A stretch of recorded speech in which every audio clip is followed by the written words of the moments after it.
What's the one thing small business owners frequently overlook that can cripple their families?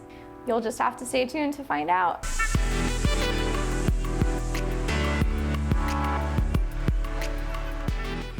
A lot of people think that estate planning is over as soon as the ink dries in the attorney's office after they sign the paperwork.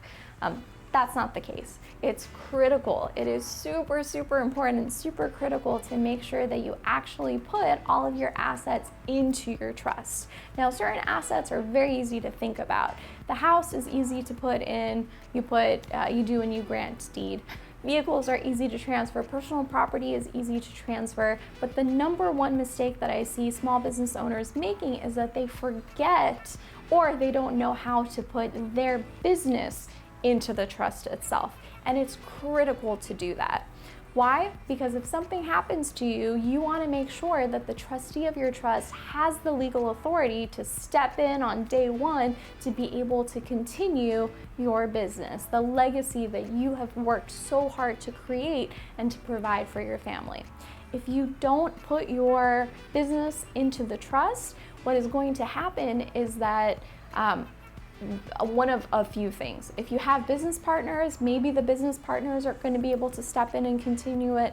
But if you are the CEO, if you are the president, if you are the person who is making all of the decisions and writing all of the checks and communicating with all of the vendors, they might not necessarily be able to step in to be able to do that. Or if you're the only major actor within it, you didn't have other partners who are actively involved, then the trustee needs to go to court to legally be appointed to be able to run your business. And the delay that can happen before they get that authority could have devastating effects. It doesn't take too long for a business that is thriving to just fall apart, waiting for the bureaucratic process of going through the court system, which is slow and it's costly, for the right person to be able to step in to keep things going. Another thing to think about is that if you don't actually do it yourself and if you don't appoint the right people, there's every possibility that the judge who's in charge of the case, who's in charge of appointing the person, might pick the wrong person.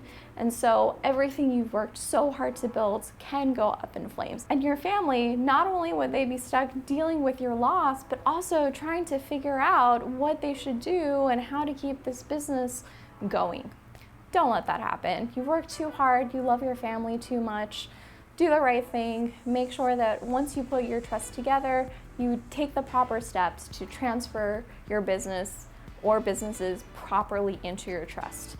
It's also important, as a good friend of mine brought up to me, it's also really important to make sure that as changes happen within that business, that you make sure that you go and you review your estate plan, make sure it's up to date with your assets, with the people in your life, to make sure that that continues to work for you and your family when you need it most. If this is something that you think that you may have overlooked, please reach out to us. We're more than happy to talk and walk you through the steps that are necessary to take. My name is Pantea Fazuni with Palm Desert Law Group.